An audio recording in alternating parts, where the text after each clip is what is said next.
Hey guys, welcome back to my channel. So today I'm going to film a moving out of home, living with your boyfriend type video. I filmed one of these before and you guys really liked them. I got you guys to ask me some questions on Instagram and I'm just going to give you my own advice. So I hope you guys enjoy this video and please keep watching.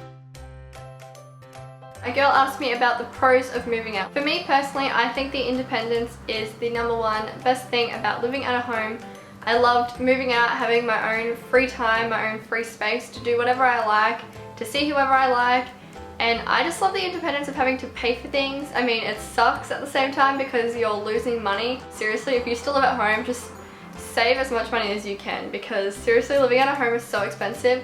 But I also enjoy that. I like being an adult and paying for things, and I always have since I was about 14. So it's nothing new to me, but I just really enjoy the adult kind of life. As for cons of moving out of home, I think just not having the adult there to do the things for you, having your mum there to cook your food every night, like it sucks. Having to think of new ideas every day, and like if you work full-time or you study full-time, you don't really want to come home and study and cook food, and you don't realize the amount of effort that your parents have to put into move out of home. So that is one thing I definitely miss about not living with my mum anymore. She also asked what areas are best to cut costs in, e.g. go for cheaper rent or cheaper food/bills.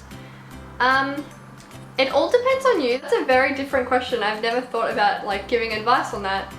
It all depends on you. For example, we live in a kind of expensive apartment because we do live near the city and near the beach, but we prefer to live in the better location and have like a nice little apartment and cut costs on other things. For bills, I mean, you can try and be tight on that, but it is pretty hard to be tight on bills because, I mean, you can't just like not turn your lights on kind of thing if you want to save electricity bills, like you need your lights on. So they're kind of hard, but definitely try and go for the cheapest food that you can.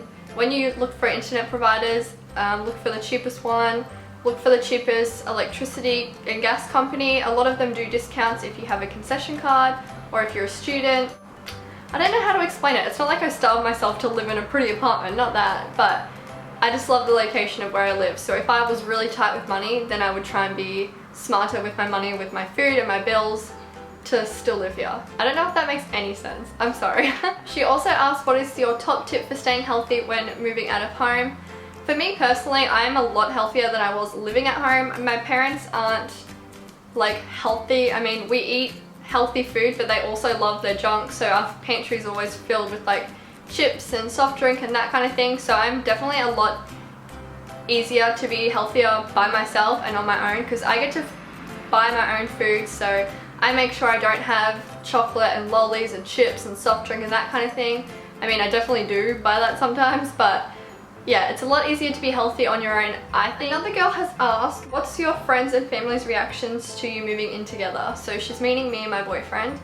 I already lived out of home for 3 years before moving in with Andy. I had to move out to go to uni, so nobody really had a reaction. My mum was like sad that I was moving like 4 hours away, but also happy because I was going to university. Nobody had any reactions to me moving in with my boyfriend. It's not a big deal in my family. We're not like, nobody's really strict on each other. My grandparents, on the other hand, were a little bit like, make sure you are right for each other. You don't want to move in together and then have to like break a lease, and you don't want to end up fighting and ruining your relationship, and make sure everything's split down the middle so you don't get into fights about money. Like, they were very particular with that kind of thing, and that's definitely something me and Andy do quite well. We split everything evenly. We've never had a fight about money. It's nothing we care about too much. A lot of relationships do tend to go a little bit downhill when you first move in together just because you're always in each other's space, and money is a big deal for a lot of people and the tidiness of the house and stuff, but it's definitely not anything that we've fought about. She also asked, now that we live together, is it harder to see our friends or do we have the same friends? In our relationship, I have close friends back home that I went to school and stuff with. My uni friends are his friends also though. My friends are very easygoing. They made him a part of our friendship group and they're like best friends now. So whenever I see my uni friends, he's always with us, and yeah, we get along like house on fire. As for his friends, because he is from Melbourne, he has all his school friends and uni friends and stuff. So yeah, he usually sees them once or twice a week and I just stay home. Like, he can spend time with his friends, I can spend time with my friends, but then we also have friends together. So we just have to divvy it up like that. Like, I wouldn't want to go with him to see his friends from back home because like that's his time that he's meant to spend with them. So you just have to give each other space when needed. The next question is, how much money do you think you and your boyfriend should have to survive living out of home? That is a tough question. So I don't know how much you should save. It honestly depends on how much money you make and how much money you already have saved, but I probably spend anywhere around 1,500 a month, possibly. I've never really worked it out, so I don't know. Another girl asked about budgeting. For me personally, I'm a really good saver. I don't like spending my money on things that I don't need. I just would prefer to have money in my savings and to use that to go traveling and to buy a car and stuff instead of just buying makeup and clothes and all that kind of thing. Obviously I like buying those things, but if I already have it, my one tip is just like use that up first. We save all of our receipts for everything that we have, so at the end of a week we work out how much we've spent and that kind of thing. I think that's a good way to budget. So obviously I know how much money I make per week, and I just take into account how much money I spend on groceries, which could be around 50 to 100, how much money I spend on like takeout and social events during that week, how much bills are going to cost and internet and that kind of thing, and just kind of work it out from there. I just keep track of everything, and I've learned that from my mum. Ever since we were kids, she'd always write down every single thing that she had to pay for. Being a single mum, obviously it's a lot harder with one income, so she always had to make sure she had enough money for things and would always write it down and budget it, and I just learnt that from her. So yeah, just make sure you keep receipts and write down all of the things that you spend your money on, I guess. Another person asked about chores. For me personally, it's really easy living with Andy because he loves to clean, like loves it. He hates mess. Every day he gets home from work and does the dishes and he'll clean up. Obviously I help him, I'm not like lazy, but he actually just likes doing it. I'm not kidding. He's like a house husband. Is that what you call them? Yeah. He loves cleaning, he loves he does it all. Another question was asked if our relationship has changed at all since living together, and I definitely think it has, but for the better. There's obviously a lot of ups and downs when first moving in together because you're in each other's space and you're always together for when you're not at work, and you kind of have to still be your own person, but you're still trying to grow with your partner. So I think just giving each other space is the #1 key to a healthy relationship.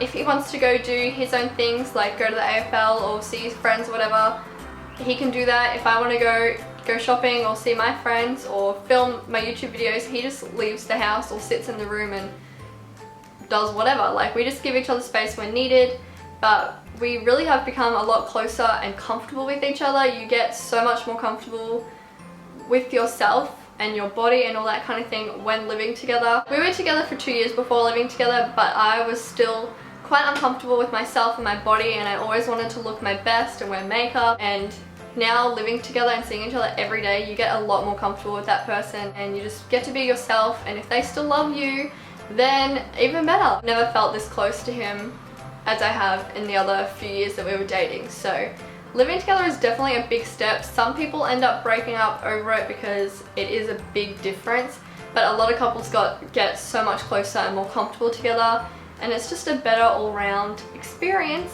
And communication is #1 key to pretty much everything. Living together, in a relationship, in your friendships, communication is key. So I hope this video helped you guys. I literally rambled on, but I hope you guys enjoyed it. Please give it a thumbs up if you did, and don't forget to subscribe to my channel. I'll see you guys in my next one. Bye!